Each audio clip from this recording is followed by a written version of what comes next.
Doctor साहब, America की तरफ से कहा गया है कि पाकिस्तान का मिसाइल जो है अमेरिका तक को निशाना बना सकता है। पाकिस्तान के मिसाइल प्रोग्राम के हवाले से उनके बयानात आ रहे हैं और ये बयानात आने वाले दिनों में जो हैं इसमें सख्ती आएगी। मज़ीद पाबंदियों के हवाले से मज़ीद तनकीदी बयानात और मज़ीद आप समझें कि एक पाकिस्तान पे दबाव आएगा, लाज़मन आएगा। जो सिनेरियो बन रहा है इस वक्त पूरी दुनिया में, पाकिस्तान पे दबाव आएगा। ये जो बात है कि अमेरिका तक को निशाना बना सकते हैं, ये तो बड़ी वैसे इंटरेस्टिंग है कि पाकिस्तान के पास इंटर कॉन्टिनेंटल बैलिस्टिक मिसाइल है। इसका मतलब है, अच्छा वो पुतिन कह रहे हैं कि मेरे पास हैं इंटर कॉन्टिनेंटल बैलिस्टिक मिसाइल, तो अमेरिका कह रहा है नहीं, इनके पास तो जो है वो इंटरमीडिएट रेंज के मिसाइल हैं। और पाकिस्तान के कह रहे हैं, पाकिस्तान ने कह दिए कि इंटर कॉन्टिनेंटल बैलिस्टिक, यानी अच्छा, तो इस तरह ये दबाव बढ़ेंगे आने वाले दिनों में। मुख्तलिफ हवालों से जो है वो पाकिस्तान पे दबाव बढ़ेंगे और उसमें जो सबसे बड़ा दबाव है ना वो ये है कि अगर आपका जो इंटरनल मुल्क के अंदर आप के जो मुख्तलिफ तबकात हैं वो आपस में कितना जेलिन है, वो कितना समझते हैं एक दूसरे के इश्यूज़ को, एक दूसरे के मसाइल। हमारी जो एलीट है वो इस वक्त अवाम से, मतलब अवाम किसी और दुनिया में है और वो एलीट किसी और कहकशां में रहती है, उसका कोई ताल्लुक नहीं है पाकिस्तान के अवाम, कोई उसको, उनको इल्म ही नहीं है कि ये जो रिपोर्ट आई है कि 28,000 पाकिस्तानियों ने यूरोपीय यूनियन में जाने की, और ये जो कश्ती डूब रही है और लोग, मैंने आज तक अपनी ज़िंदगी में करप्शन को लीगलाइज होते नहीं देखा। कानूनी हैसियत दे दी जाए करप्शन को। जो सोसाइटी का वॉच डॉग है मीडिया, चाहे वो सोशल मीडिया हो या वो प्रिंट मीडिया हो या वो इलेक्ट्रॉनिक मीडिया हो या जिस भी शक्ल का मीडिया हो, वो करप्शन को डिस्कस ना कर सके, मतलब ऐसा कभी हुआ ही नहीं है। सोशल मीडिया भी आप चाहे आज़ाद कर दें चाहे कुछ भी करें, वो करप्शन स्कैंडल डिस्कस नहीं कर रहे। मतलब एक पार्टी, एक सियासी जमात का एक इशू है, दूसरी सियासी जमात का ये इशू है। जो इन्वेस्टिगेटिव बड़ी स्टोरीज हैं इस वक्त हमारी, बड़ी मेजर इन्वेस्टिगेटिव स्टोरीज, वो ये हैं कि मुज़ाकरात के लिए एक टीम गई, नहीं गई, होंगे, ऐसे हुआ, एक शख्स ने कहा ये हमारे मुल्क का इस वक्त इन्वेस्टिगेटिव जर्नलिज्म जो है वो अरूज पे है, तो इस शक्ल में है। और करप्शन डिस्कस नहीं हो रही इस दौरान, ना किसी सूबे की ना वफाक की, मतलब मुल्क में दूध और शहद की नहरें बह रही हैं और उसमें बिजली के बिलों का क्या बना, टैक्सों का क्या बना, कि ये मतलब है कि अब ये कश्ती अगर ना डूबती, ये लोग ना, 13 साल का बच्चा मुल्क से, पासपोर्ट 13 साल का बच्चा उसमें मौजूद था जो कश्ती डूबी, वो मुल्क छोड़ के जा रहे थे, लाखों रुपया, और पता चला 50-50 लाख रुपया उन्होंने कहीं से जमा किया और क्या हुआ, और उस पर सख्त कार्रवाई का फैसला और आईनी हाथों से निपटा जाएगा। ये बात मैंने चंद रोज़ पहले कही थी कि मैं जब अभी बाहर गया था एक कॉन्फ्रेंस अटेंड करने, तो मुझे FIA के हुक्काम ने खुद तशवीश से कहा, मतलब एक अजीब मामला है, वो कहते हैं कि जी आप इस इशू को प्लीज़ रेस करें, क्योंकि इस एक जहाज़ में जो है वो 100 कम से कम ऐसे पैसेंजर्स लीगल वीज़ास के साथ जा रहे हैं जिनके बारे में हमें यकीन है कि ये वापस नहीं आएंगे, ये फर्स्ट टाइम जहाज़ में बैठ रहे हैं, लेकिन इनका वीज़ा लगा हुआ है, हम जाली वीज़ा भी नहीं है, वीज़ा ठीक है, लेकिन ये जा रहे हैं। बात यह है कि जब ये आपके मुल्क में ये जो जुमला है ना कि जिसने मुल्क छोड़ के जाना है जाए, जिसने मुल्क छोड़ के जाना है जाए, हमारी जूते की नोक पे ये जो बात हुई थी ना, वो मेरे ख्याल से एक जुमला तारीख में याद रहेगा हमेशा कि इस मुल्क की जो एलीट है उसकी क्या सोच है कि आपने क्या हुक्म देनी है, जाने तो जाए, हमारा क्या ताल्लुक़ है, वह हमारे तो आला औलाद पहले ही बाहर हैं सारे। और आप ये देखें कि यहाँ पर यानी इतने लाख रुपया दे के अगर वो बच्चा जाली नहीं असल वीज़ा लगवाया ना उसने पहली फ्लाइट, तो क्या उसको कोई बताने वाला नहीं है कि बेटा इतने पैसों से कोई कारोबार भी हो सकता है, इससे आधे पैसों से भी कोई कारोबार हो सकता है, कोई आप हुनर सीख सकते हो, कोई मेहनत कर सकते हो, कुछ कर सकते हो, कुछ कोई कोई दुकान खोल सकते हो, कोई स्किल सीख, कुछ कर सकते हो, मगर इतने पैसों से उसको वो कह रहे हैं कि मैंने हर हाल में जाना है। आपने उम्मीद ही कि वो होता है ना कि नहीं जी, मैं अब कई दफ़ा होता है कि बाहर आप जाए ना तो गुस्से से लोग देखना शुरू कर देते हैं। गुस्सा क्योंकि जी आप तो कहते थे कि पाकिस्तान में इंशाल्लाह सब ठीक हो जाएगा और हालात बेहतर हो जाएंगे और ये बदमाशियाँ हो जाएगी और ये हो जाएगी, तो ये तो सारे घूम रहे हैं और ये तो अब तो मतलब है कि मतलब वो उसने उधर कलमा पढ़ लिया, वो उधर चला गया, उस पार्टी छोड़ के उसके माफ़ हो गया, इधर हो गए भाई और करप्शन डिस्कस ही नहीं हो रही मुल्क में। आप अंदाज़ा लगाएं, यानी मुझे नहीं पता कि आखिरी स्कैंडल कब आया था, कितने साल पहले, क्योंकि मेरे ख्याल से गंदम स्कैंडल है वो भी गायब हो गया था। करप्शन लीगलाइज हो गई है, ऐसा कभी नहीं हुआ। था नहीं क्यों है भाई? फिर अदालतें वो सियासी कैदी और ये और उसमें डिस्कशन फंसे हुए हैं सारे, पूरा मुल्क। कैसे इन्वेस्टमेंट आएगी बाहर से, कैसे होगा? तो इसीलिए मैं आपसे कह रहा हूँ नहीं, मैं जो कहता हूँ नहीं कि ये सिस्टम फारिग हो रहा है, सिस्टम ही फारिग हो रहा है, क्योंकि ये रियासत के इश्यूज़ के साथ कंपेटेबल नहीं है, ये चल नहीं पा रहे। मुल्क कहीं और खड़ा है, दुनिया कहीं और खड़ी है, आप कहीं और उलझे हुए हैं, मतलब इधर उधर लगे हुए हैं आपस में। तो ये नहीं चल पा रहा। ये सेटअप जो है ना, इसमें आप जो मर्जी कर लें, इसमें आप जो मर्जी मुज़ाकरात, कमेटियाँ, फलाना, खाने खा रहे हैं, बैठे हुए हंस रहे हैं, मजाक हो रहा है, हंसी तके लगा। कहत इधर भी था बरतानिया में और कहत फ्रांस में भी था। यहाँ पर इंकलाब क्यों नहीं आया था? क्योंकि यहाँ जो बादशाह थे उन्होंने मजाक नहीं उड़ाया था। तो यहाँ वो कुछ नहीं हुआ जो फ्रांस में, वहाँ मजाक उड़ाया था कि रोटी नहीं है तो क्या हो गया, केक खाओ। तो जब तज़हीक आप करते हैं तो फिर वहाँ पे मामलात किसी और तरफ जाते हैं। तो अपने लोगों की कदर करें। यहाँ पे जो आपके नौजवान हैं, हमारी मिडिल क्लास है, हमारे काम करने वाले लोग हैं और हमारे जो हर तबके, लेकिन ये जो है कि जी कुछ है ही नहीं, आप बात ही नहीं मतलब कुछ भी नहीं, मतलब आप कहेंगे जी ये इसका, तो अगले दिन वो जो है वो खबर ही नहीं है। मतलब कितना बजट, ना कोई पार्लियामेंट के अंदर कोई डिस्कशन हो रहा है किसी इशू पे। अब यही नहीं समझ में आ रहा कि इंटरनेट कैसे बंद है। वो कह रहे हैं हमें नहीं पता, वो कह रहे हैं इस पर नहीं किया, इसने किया, वो कह रहे हैं इसने किया, वो अरबों रुपया बच्चों का, करोड़ों रुपए का नुकसान हो गया आपका।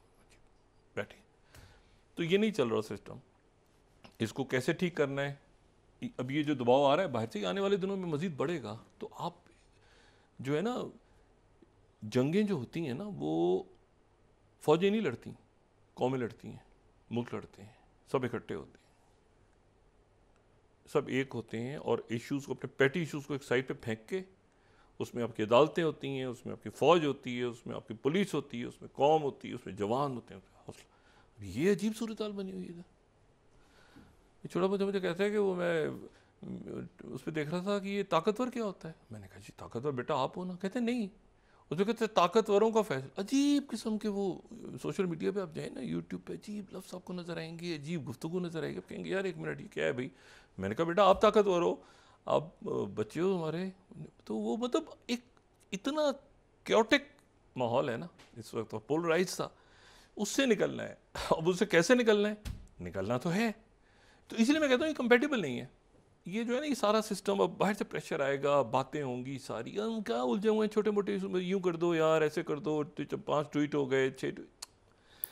तो ये मेरे ख्याल से आने वाले दिनों में जो मैं आपसे कह रहा हूँ ना कि दबाव मजीद आएगा। तो वो अच्छा एक नया इसको यहाँ रख के निकलते हैं, आगे बात करते हैं जो खत्ते के हालात हैं उसमें पाकिस्तान को यकीनन अब ये बहुत देर तक हम बर्दाश्त नहीं कर सकते। ये इंटरनल क्योस, इसने किसी ना कोई इसने शक्ल लेनी है आगे, और एक बेहतरी की तरफ ये जो होता है ना कि आप फंस जाते हैं एक जगह पे, तो चारों तरफ से फंदा, इसको तोड़ के निकलना है मुल्क में आगे, कि भाई इससे निकलो आगे यार, किसी तरह तो निकलो भाई, आप कुछ तो करें, आप काम धंधा लोग। अच्छा, तो इशू ये है कि 2-3 वाक़यात बड़े 24 घंटों में इंटरेस्टिंग हुए हैं। पहला तो ये हुआ है कि जो अमेरिकन असिस्टेंट सेक्रेटरी गालिबन बाइडेन एडमिनिस्ट्रेशन की, बारबरा लीफ और रॉजर कस्टन और डैनियल रोबस्टिन, 3-4 लोगों का जो डेलीगेशन है ये दमिश्क पहुंचा है, दमिश्क। और दमिश्क पहुंचने के बाद इनकी वहाँ पे जो मोहम्मद अहमद जुलानी या गुलानी, वो जो अपने आप को अब अहमद शरर कहते हैं, ज़ाहिर है कि वो पुराना नाम, क्योंकि वो उसमें लिस्टों में, उन समेत दीगर जो वहाँ पर मौजूद हैं, हरकत तहरीर शाम और बाकी जो ग्रुप्स, उनसे उनकी मुलाकात होगी, अमेरिकन्स की। ये जहन में रखें कि ये जिनसे मुलाकात होगी ये टेररिस्ट लिस्ट में है, अभी तक ये टेररिस्ट लिस्ट में है और इन सबके नाम टेररिज्म की में मौजूद हैं, लेकिन इनसे अमेरिका के डेलीगेशन की मुलाकात होगी। इनसे बाकी यूरोप के मुल्क भी मुलाकात कर चुके हैं और अमेरिका ने 2000 मेरे ख्याल से 12 में शायद, ये जब 11 में तो स्टार्ट हुआ है, तो 12 में शायद अपना डिप्लोमेटिक मिशन जो है बंद कर दिया था डेमास्कस में। वो अमेरिका दोबारा खोलने जा रहा है डेमास्कस में, पोस्ट असद जो सीरिया है या जो भी है वो खिता है। लेकिन एक नया तनाज़ा खड़ा हो रहा है, एक नई जंग जो है, जंग कह लें या तनाज़ा कह लें, मैं तो उसको शायद इसको देख रहा हूँ कि ये तनाज़ा शायद बढ़ जाए आगे। वो तनाज़ा खड़ा हो रहा है, वो तनाज़ा खड़ा इस तरह से हो रहा है कि जो पेंटागन है, पेंटागन की तरफ से कहा गया है कि जो सीरिया में, शाम में जो अमरीकी फौजियों की जो तादाद 900 थी, वो असल में 900 नहीं थी बल्कि 2000 थी। अच्छा, अब ये जो उनकी तरफ से नंबर आया है सामने, ये यूएस डिपार्टमेंट ऑफ डिफेंस की तरफ से कि ड्यूटी अनाउंसेस 2000 ट्रूप्स, कि उनकी 2000 ट्रूप्स जो हैं वो सीरिया में मौजूद हैं। अच्छा, ये तादाद 900 थी, ठीक है, और उन्होंने कहा है लेकिन कि हमारी 2000 थी, और साथ ही उन्होंने ये भी कहा है कि गवर्नमेंट शटडाउन, चूँकि वहाँ पे एक होता है अमेरिका के अंदर, दुनिया में वैसे कहीं नहीं होता, अमेरिका में ख़ास एक स्पेसिफिक चीज़ होती है, गवर्नमेंट शटडाउन हो जाता है।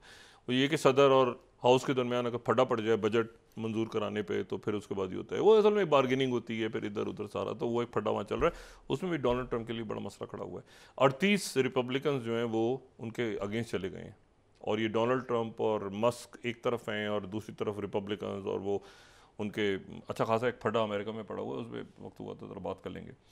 अच्छा, और लेकिन एक जो मैं आपको बताऊं बात, तो हुआ ये कि ये अमेरिका ने कहा है कि ये बशारुल असद के वक्त में ही ये इजाफा हो गया था फौज में। यानी अगर मैं एसोसिएटेड प्रेस की खबर देखूं तो वो ये कहते हैं कि it doubled the number of, second slide, US troops in Syria before Assad's fall.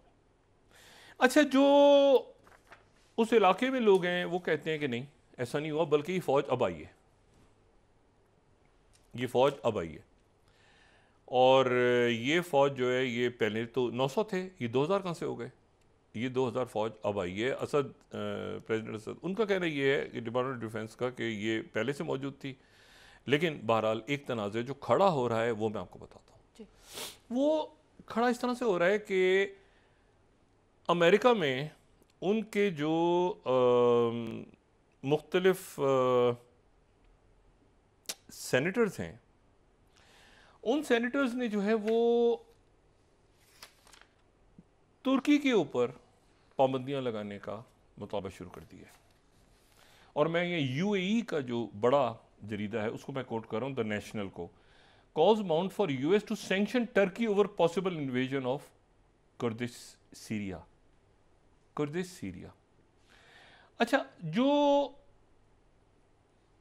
America है उसने ये कहा हुआ है कि ये जो कुर्द हैं जिनको वो सपोर्ट करता है, यानी जो पीकेके और जो एसडीएफ वाले, जो कि हम बहुत दफ़ा वो मैप भी दिखा चुके हैं कि एक वो येलो इलाका जो है, जो पूरा नॉर्थ वेस्ट इलाका है सीरिया का, वहाँ पे वो मौजूद हैं, और उसमें दहशतगर्द पीकेके के वो सारे लोग जो कि अटैक करते हैं, जिनको टर्की जो है वो एक तवील अरसे से टर्की ये कह रहा है कि भाई ये दहशतगर्दी बंद हो। असद से भी कहते रहे, लेकिन वो पहले असद से बात करते थे, अब लेकिन ये हुआ है तो असद मौजूद था, बशारुल असद, लेकिन अब ये कि अमेरिकन उनकी प्रोटेक्शन के लिए आ गए।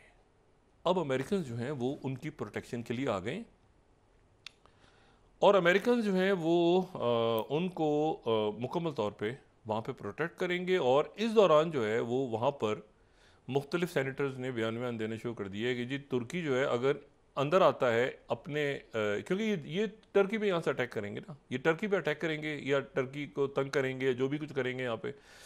अमेरिका ने कहा कि दाइश दोबारा जन्म ले रही है, उसका ख़तरा है, इसलिए हम फौज यहाँ बढ़ा रहे हैं अपनी, दाइश का ख़तरा है।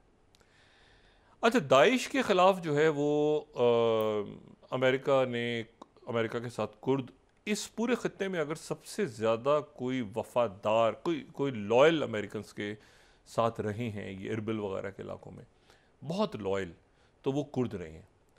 पहले तो ये हुआ कि जी कुर्दों को एक कुर्दिस्तान मिलेगा, वो तो नहीं मिला, लेकिन ये कि चले इराक़ में एक एडजस्टमेंट हो गई कि प्रेसिडेंट कुर्द होंगे और वो जो भी सेटलमेंट, लेकिन कुर्दिस्तान तो नहीं बन सका। लेकिन ये कि फिर ये हुआ कि जी ये इलाका जो है यहाँ पे कुर्द रहेंगे और कुर्द बैठे मौजूद हैं, सीरिया में भी मौजूद हैं, इराक़ में भी साथ लगता है सिलसिला उनका। दो किस्म के ग्रुप्स हैं, एक ग्रुप कुछ हद तक ईरान को सपोर्ट करता है, एक ग्रुप तुर्की को करता है, लेकिन अभी वो मामला नहीं है, ईरान और तुर्की वाला मामला नहीं है। मामला ये है कि ये जो कुर्द हैं, जो कि सपोर्ट, जिनको अमेरिका सपोर्ट करता है, अमेरिका के साथ वो लड़े हैं दाइश के अगेंस्ट, और फिर वो बशारुल असद के अगेंस्ट भी, और वो तो अमेरिका ने उनको प्रोटेक्ट कर रहे हैं। फिर दरमियान में ये हुआ कि जी कहीं ये जो है ये इनके दरमियान पे लड़ाई शुरू हो गई। फिर ये हुआ कि सीज़ फायर, यहाँ पे जो जनरल कुरिल्ला है जो कि सेंटकॉम को हेड करते हैं, उन्होंने शायद यहाँ पे ट्रैवल किया। फिर उसके बाद ये हुआ कि ये सीज़ फायर की बात हो गई है, लेकिन ये है कि फिर उसके बाद जो है वो ये रॉयटर्स में 10th स्लाइड यहाँ कोट कर देते हैं क्योंकि सेंसिटिव हैं, तो इसलिए मुनासिब है कि उनको मीडिया कोट किया जाए।